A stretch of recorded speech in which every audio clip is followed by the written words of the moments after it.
Kita akan lanjutkan pertemuan kita ya, pertemuan di kalender itu pertemuan keempat, tetapi untuk materi kita baru materi ketiga ya.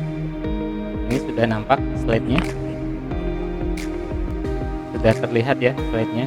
Ini materi ketiga yaitu hipermedia untuk hierarki pembelajaran. Nah, buat rekan-rekan nih yang di pendidikan IPA, bicara hierarki itu bukan sesuatu yang aneh lagi ya, atau barang baru. Kalian pasti pernah belajar tentang taksonomi Bloom ya, teori taksonomi Bloom. Nah, itu tingkatan. Taksonomi Bloom dalam pengetahuan ada berapa tingkatan? 6 tingkatan. Dalam sikap ada berapa tingkatan? Nah, ini bicara hierarki pembelajaran ya. Jadi kita akan mempelajari hierarki pembelajaran, dan ternyata bahwa hipermedia yang sudah kita pelajari minggu lalu, yaitu sebuah perpaduan antara hiperteks dan multimedia, itu ternyata bisa diterapkan untuk hierarki pembelajaran. Baik, nah ini menurut Bell ya tahun 1978, bahwa menurut Bell itu bahwa seorang pendidik untuk bisa menerapkan sebuah teori pembelajaran itu harus menguasai terlebih dahulu teorinya. Jadi sebelum menerapkan sebuah proses pembelajaran, dia harus mengetahui dulu step by step apa yang harus disiapkan, apa yang harus dilakukan nanti.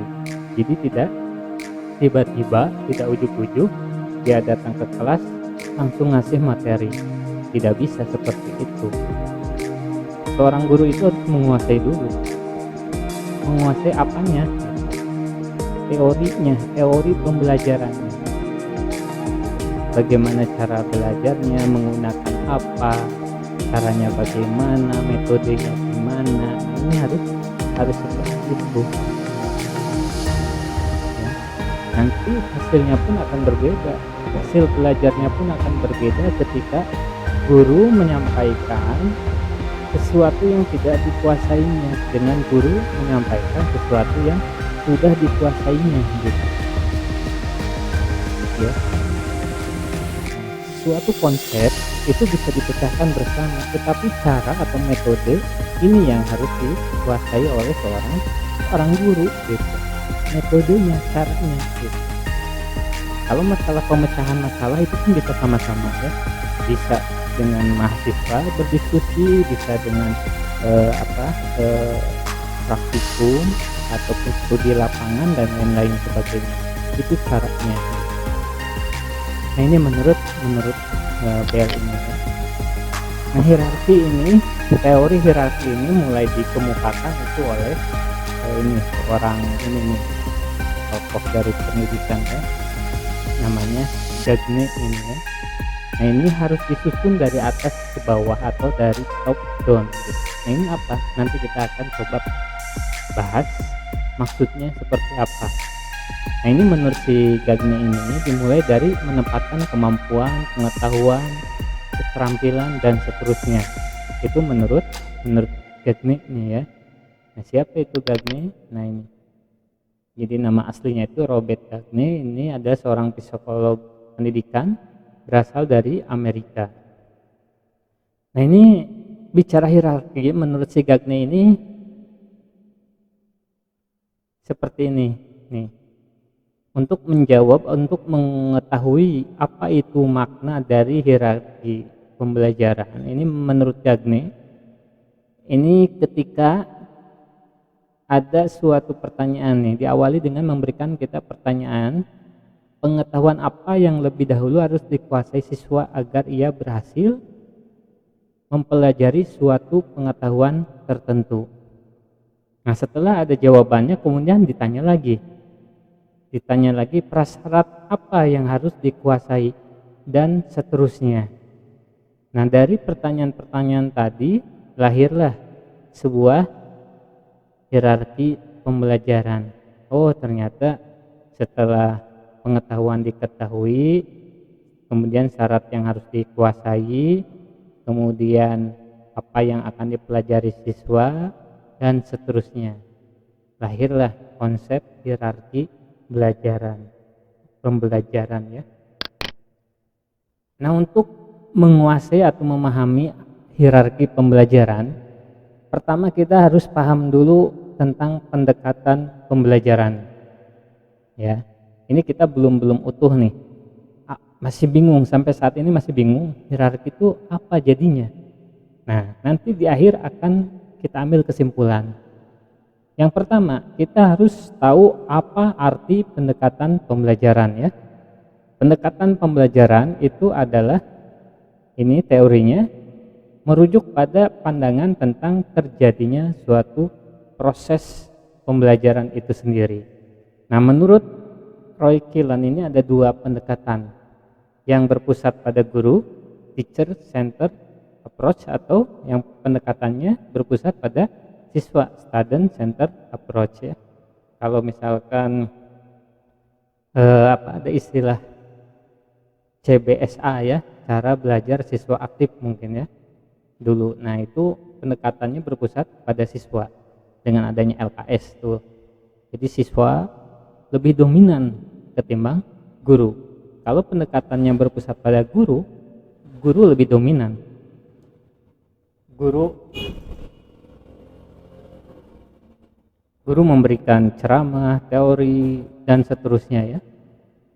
Nah, ini pendekatannya berpusat pada guru. Tetapi kalau berpusat pada siswa, cukup guru itu memberikan suatu kasus dan siswa dia mencari solusi pemecahannya. Nah, ini berpusat pada siswa ya. Nah, itu pendekatan pembelajaran. Jadi pendekatan pembelajaran menurut Roy Killen ini ada dua, yaitu pendekatan yang berpusat pada guru dan berpusat pada siswa. Tetapi menurut teori lain, pendekatan pembelajaran ini secara umum ternyata banyak ya, Ini berdasarkan kontennya ya. Kalau tadi berdasarkan personal atau arah dari pembelajarannya. Nah, ternyata kalau dari isi atau prosesnya, ini bentuk pendekatan pembelajaran itu ada macam-macam, ada 6 ya. Yaitu pertama pendekatan konstekstual. Nah, pendekatan konstekstual ini yaitu konsep belajarnya, si guru ini akan mengaitkan suatu materi yang diajarkan dengan situasi dunia yang nyata. Nah, ini dikaitkan antara materi dengan kenyataannya seperti apa. Itu pendekatan konstekstual. Ini pun tergantung dari mata pelajaran ya, atau materi yang akan dibawakan.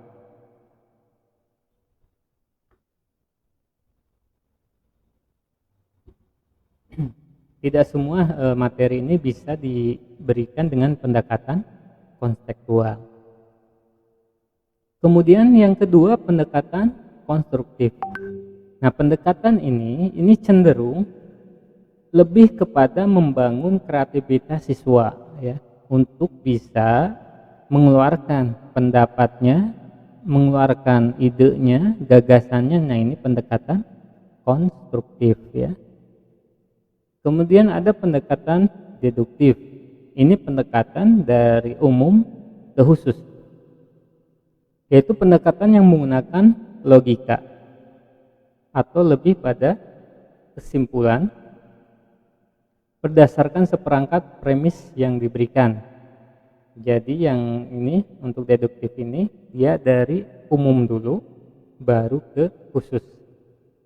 Sebaliknya ini ada pendekatan induktif, yaitu pendekatan pembelajaran yang mengambil kesimpulan dari khusus menjadi umum. Nah, ini pendekatan induktif. Kemudian ada pendekatan konsep. Pendekatan konsep adalah pendekatan yang mengarahkan peserta didik menguasai konsep secara benar. Nah, ini terkadang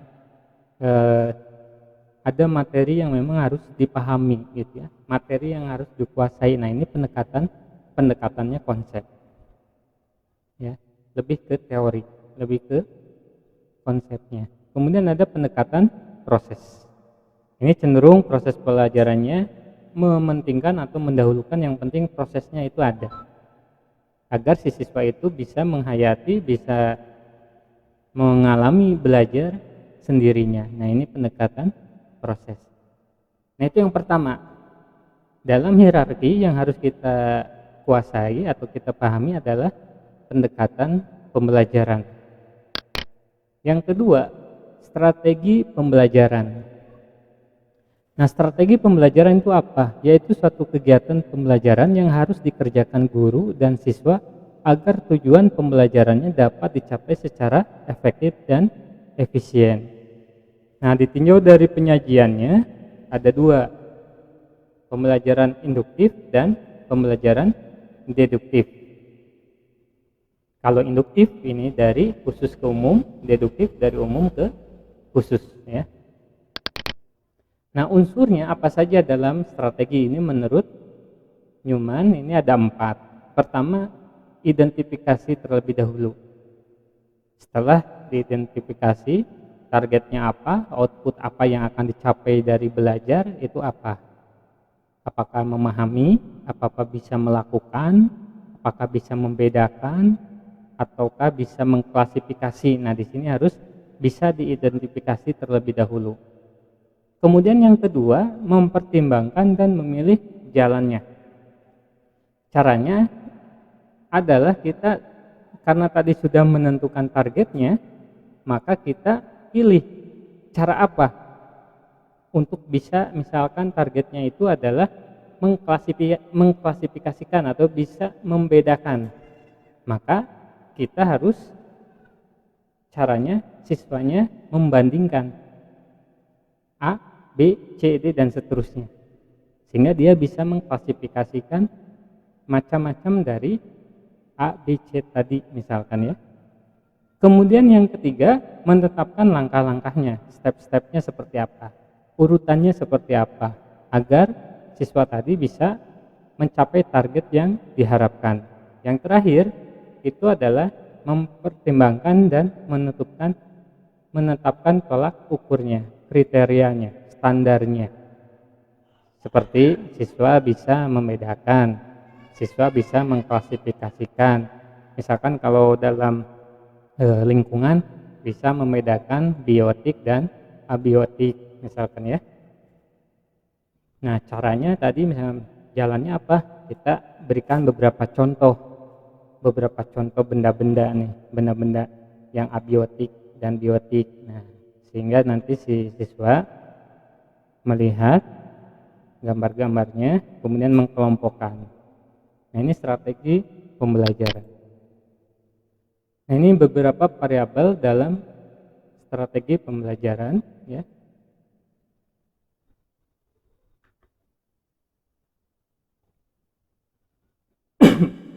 Nah, ini, ya. Ini variabel strategi pembelajaran. Pertama, kita harus melihat situasi dan karakteristik siswanya seperti apa. Karakteristiknya seperti apa, kemudian kendala siswa dalam belajar itu apa saja, dan tujuan dari bidang studinya apa.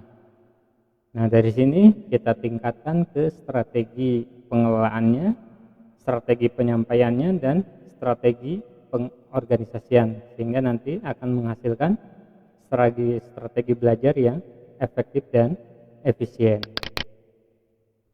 Nah, ini yang ketiga, ya. Setelah tadi pendekatan pembelajaran, kemudian strategi pembelajaran, dan yang ketiga metode pembelajaran. Nah, metode pembelajaran ini berasal dari bahasa Yunani, artinya metodos, nih artinya jalan yang ditempuh. Jadi metode pembelajaran itu dapat diartikan sebagai cara yang digunakan untuk mengimplementasikan rencana yang sudah disusun dalam bentuk kegiatan nyata dan praktis untuk mencapai tujuan pembelajaran. Nah, ini metode pembelajaran. Nah, ini contohnya macam-macam metode pembelajaran. Kalau metodenya transfer pengetahuan, kita pakai ceramah, tanya jawab, seminar, seperti saat ini. Karena materinya transfer pengetahuan, saya pakai metode ceramah atau tanya jawab. Pengembangan keterampilan dengan peragaan, praktikum, simulasi atau bermain peran. Kemudian pembentukan sikap, praktikum, sumbang saran, pemecahan masalah, diskusi, tugas mandiri. Nah, jadi di sini ya. Dan satu pembelajaran itu boleh lebih dari satu metode ya. Boleh di mix, boleh dicampur. Tekniknya, nah ini. Yang keempat, tekniknya apa?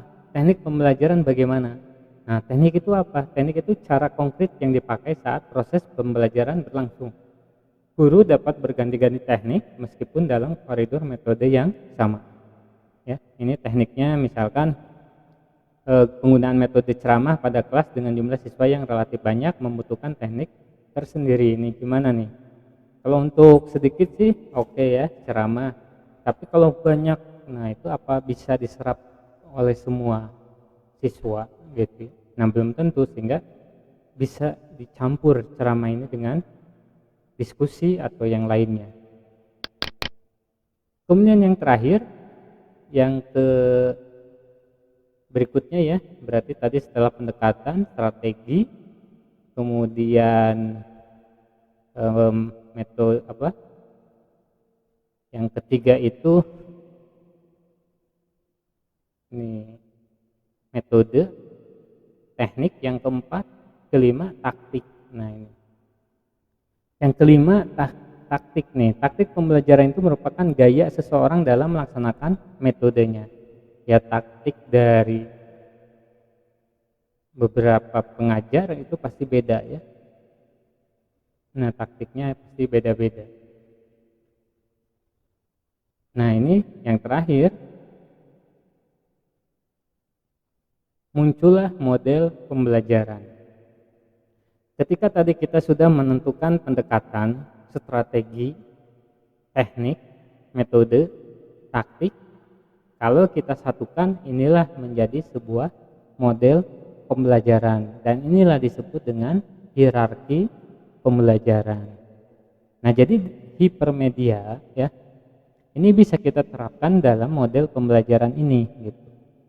Karena hipermedia itu cenderung kepada cara kita memberikan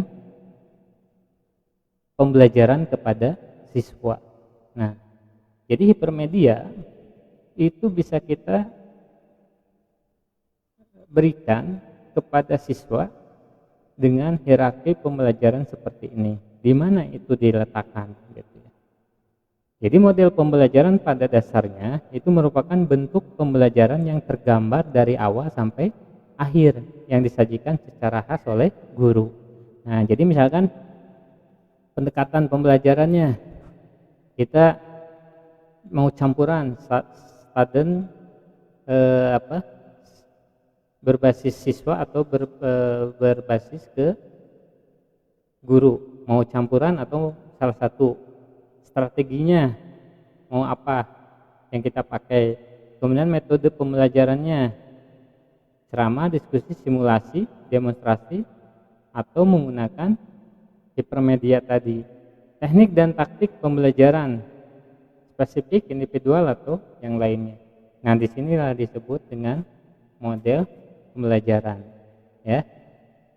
Nah, hierarki taksonomi Bloom ya, hierarki Bloom ini yang terkenal. Ini juga sama. Jadi untuk menghasilkan suatu prestasi belajar ya, hasil belajar ini harus melalui beberapa tahapan atau tingkatan.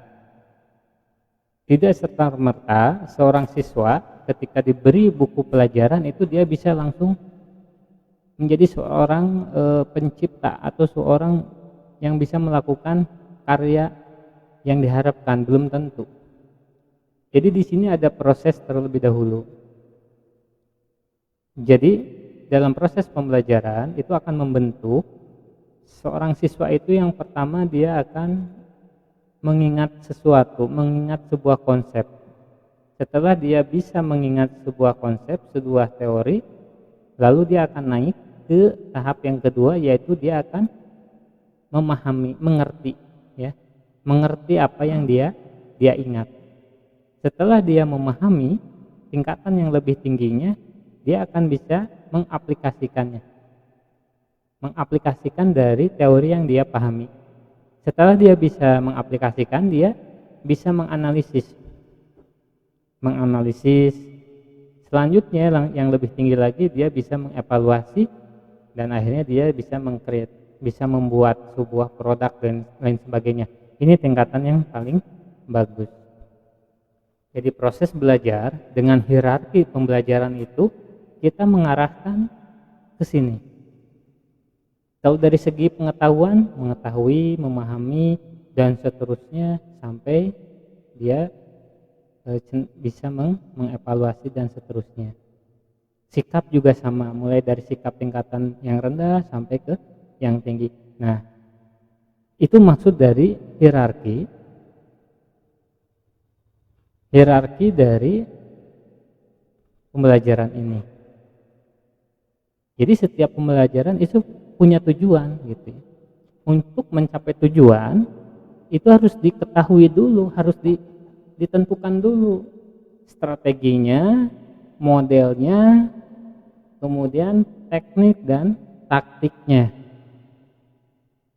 Seperti dalam pembelajaran ini contohnya ya. Contohnya kerangka konsep nih. Saya akan coba ke sini, ke villain ya.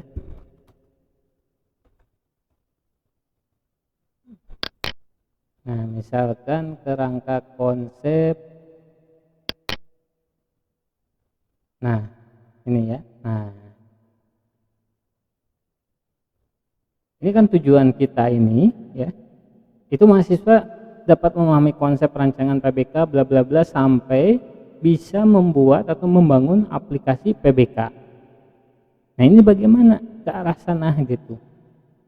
Ini tidak langsung kasih materi tanpa ada sebuah proses atau tanpa dipetakan gitu ya. Itu tidak akan tercapai, maka harus dibangun sebuah konsepnya seperti apa.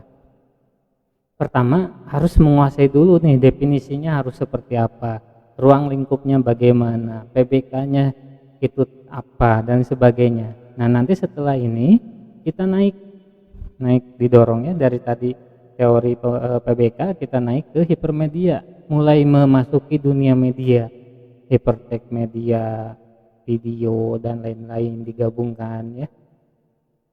Kemudian kita kuasai ada hierarki pembelajaran dan seterusnya. Nah, nanti naik lagi, kita buat animasi, kita desain, akhirnya akan tercapai tujuannya seperti ini. Nah, untuk mencapai tujuan seperti ini ya harus dibuat strateginya bagaimana, metodenya bagaimana, tekniknya bagaimana. Nah, strategi yang saya ambil di awal-awal ini kan dengan ceramah seperti ini. Nah, diharapkan nanti akan membangun pemahaman yang betul tentang PBK, dan nanti setelah UTS strateginya beda lagi untuk mencapai tujuan yang ini ya. Tujuan yang ini beda lagi. Jadi itu ya rekan-rekan, bicara tentang hierarki pembelajaran.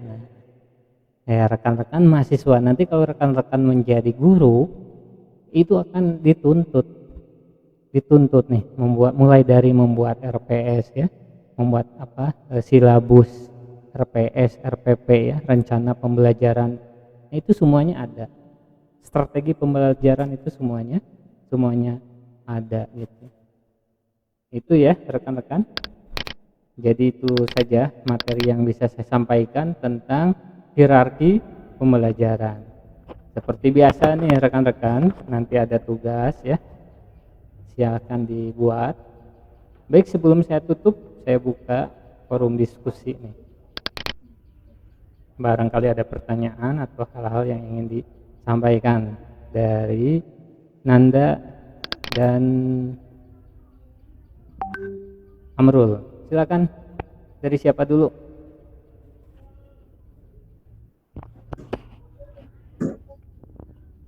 Saya dulu, Pak. Silakan. Tadi kan dijelaskan ada 6 pendekatan pembelajaran. Nah, dari 6 pendekatan pembelajaran itu, apakah semua pendekatan itu dapat digunakan atau diaplikasikan dalam pembelajaran berbantuan komputer?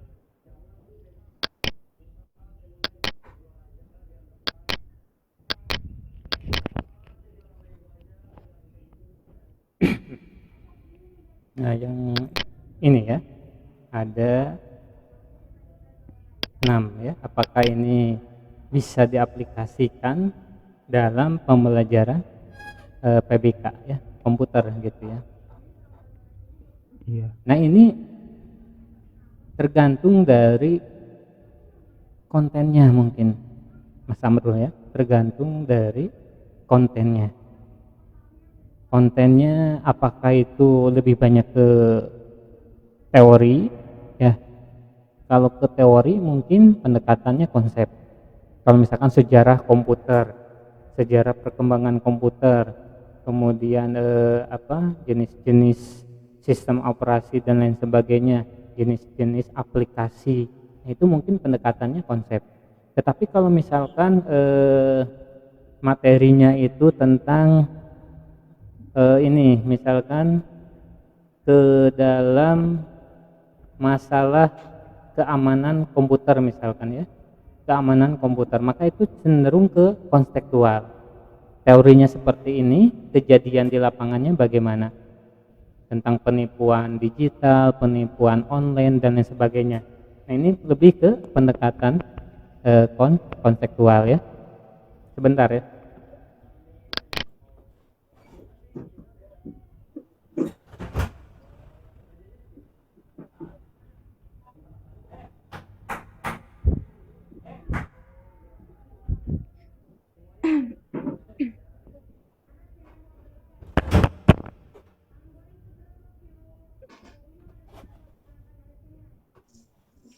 Baik, lanjut ya. Jadi itu Amrul ya. Jadi bisa digunakan, tetapi ini kembali kepada materinya. Tetapi mungkin dalam satu waktu ini tidak mungkin 6 semua dipakai semua ya. Karena nantinya akan membingungkan juga. Jadi harus pilih salah satu atau 2 digabung untuk mencapai tujuan pembelajaran gitu. Gitu ya, Amrul? Iya, Pak. Akan dari Nanda. Kalau saya ingin bertanya terkait tentang Pak, strategi pembelajaran. Biasanya setiap guru itu kan mempunyai strategi pembelajaran masing-masing. Nah, tidak semua guru itu bisa menyampaikan apa yang dia pahami. Nah, untuk menyikapi itu bagaimana Pak? Untuk mengurangi atau meningkatkan kepedean kita kepada setiap siswa gitu. Betul ya. Kita guru memberi materi tersebut tapi tidak bisa menjelaskan kepada siswa-siswanya. Kalau kebanyakan seperti itu. Betul ya. Ini juga sering atau bukan sering ya, pernah saya alami juga ya. Nah, ini biasanya pertama itu materinya belum dikuasai. Itu pertama ya. Karena materinya belum dikuasai atau di luar bidang keilmuannya. Nah, akhirnya dia tidak guru itu akan kesulitan. Siapapun mungkin ya akan kesulitan ketika mempresentasikan sebuah materi kalau dianya sendiri belum memahami. Itu satu ya. Bisa jadi karena materinya belum dikuasai. Yang kedua, bisa jadi gaya atau kebiasaannya atau taktiknya gitu ya. Seperti gini, kalau misalkan dosen atau gurunya sudah tua ya, dia biasanya mengabaikan materi yang ada biasanya. Dia lebih cenderung kepada pengalaman-pengalamannya yang dia sampaikan. Itu bisa berjam-jam dia sampaikan, ya. Nah itu bisa jadi karena gayanya atau taktiknya atau karena pengalaman belajarnya yang sudah banyak. Yang ketiga, caranya adalah kembali kepada dosen atau guru itu untuk membuat suatu metode yang pas gitu untuk materi tersebut. Jadi jangan sampai materi yang sulit itu menjadi sasaran atau alasan, tidak ada. Nah, bagaimana caranya agar materi yang sulit itu akhirnya bisa mudah disampaikan gitu. Bisa mudah disampaikan kepada siswanya dengan berbagai macam latar belakang. Apakah itu dengan bahasa yang sederhana, dengan gambar-gambar, dengan diskusi misalkan ya, ataupun dengan kuis-kuis atau permainan dan sebagainya. Nah, itu kembali ke caranya kepada guru atau dosen itu. Nah, yang enak itu kalau misalkan kita ya, Nanda jadi guru nih, harus menyampaikan materi. Waktu itu misalkan belum siap menyampaikan materi itu. Nah, bagaimana caranya? Misalkan itu ada model pembelajaran diskusi. Itu bisa diterapkan gitu. Kasih suatu kasus kepada siswa. Coba kalian cari apa yang dimaksud dengan misalkan PBK ya. Coba cari tentang PBK itu apa dan cari contohnya. Nah, tiap kelompok nyari. Tiap kelompok nanti kasih pertanyaan, lalu dijawab oleh kelompok yang mempresentasikan. Nah, mungkin modelnya seperti itu bisa ya. Jadi tidak ada yang tidak mungkin itu Nanda ya. Jadi kan di sini posisinya guru ya atau dosen, dia posisinya menjadi sebagai pembimbing atau fasilitator gitu. Sehingga pendekatan yang kita berikan atau kita lakukan adalah pendekatan yang berpusat pada siswa ketika kita dalam posisi belum bisa menguasai materinya. Mungkin ini caranya gitu, Nanda. Iya, Pak. Ya. Misalkan nih saya tidak tahu nih tentang materi ini, ya sudahlah, saya kasih beberapa pertanyaan, lempar pada mahasiswa. Itu pendekatan yang berpusat pada siswa. Iya.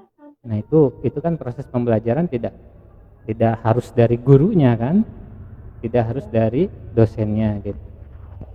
Ada lagi? Belum ada, Pak. Oke, saya coba tanya nih. Jadi kesimpulannya apa nih ya? Nurul, kesimpulannya apa nih? Hierarki pembelajaran nih. Jadi apa nih dengan bahasa sendiri ya? Dengan bahasa sendiri ini. Jadi hierarki pembelajaran itu dari awal sampai akhir. Jadi apa nih menurut Amrul nih?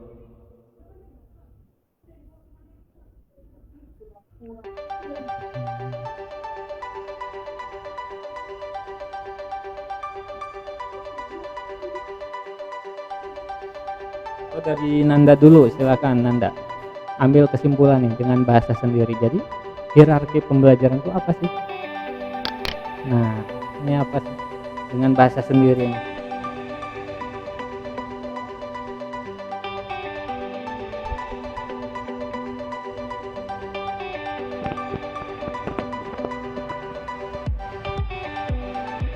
Pak. Ya, silakan. Ini tidak ada ya, definisi pasti tidak ada tentang hierarki, tidak ada. Silakan coba dengan bahasa sendiri.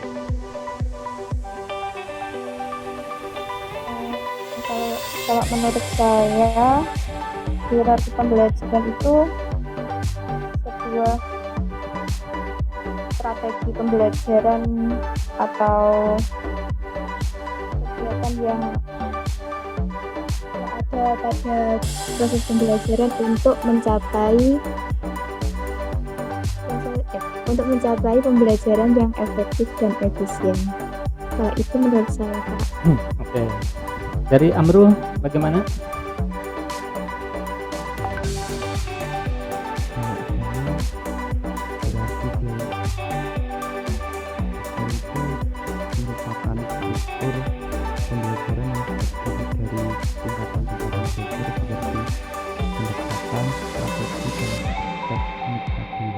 Oke ya. Jadi apapun jawaban Nurul atau Nanda benar, ya, tidak ada yang salah. Semuanya benar. Jadi dari sini, dari gambar ini merupakan sebuah tahapan dari mulai pendekatan sampai ke teknik dan taktik ya. Kalau bicara input, proses dan output, inputnya adalah pendekatan, prosesnya mulai dari strategi, metode, teknik, taktik, dan outputnya adalah tadi kata Nanda, belajar bisa efektif dan efisien, mencapai pembelajaran yang efektif dan efisien. Semuanya benar. Jadi itu saja mungkin ya Amrul dan Nanda. Saya tidak bisa lama-lama ya, mudah-mudahan bisa dipahami dan dimengerti tentang hierarki pembelajaran. Kita ketemu minggu depan, tetap jaga kesehatan ya, tetap semangat belajar, walaupun belajar online ataupun offline tetap semangat ya. Dan jangan merasa rugi dengan kuota, jangan ya. Kalau dulu misalkan saya kuliah ke Bandung itu, kalau satu kuliah satu hari itu bisa 100-200 ribu keluar biaya ya. Kalau kuota ini untuk 1 jam tidak seberapa lah ya dibandingkan dengan ilmu dan aktivitas yang kita lakukan diniatkan untuk ibadah itu tidak seberapa kuota itu ya. Jadi niatkan dengan bismillah, mudah-mudahan kalian mendapatkan amalan-amalan dari proses pembelajaran kita sesuatu yang baik, positif, tidak hanya di dunia tapi juga di akhirat ya. Itu saja mungkin ya yang bisa saya sampaikan. Mohon maaf atas kekurangan, kalau ada hal-hal yang masih belum mengerti silahkan dicatat, kita bisa diskusikan nanti minggu depan. Dan akhir kata saya ucapkan terima kasih. Wassalamualaikum warahmatullahi wabarakatuh.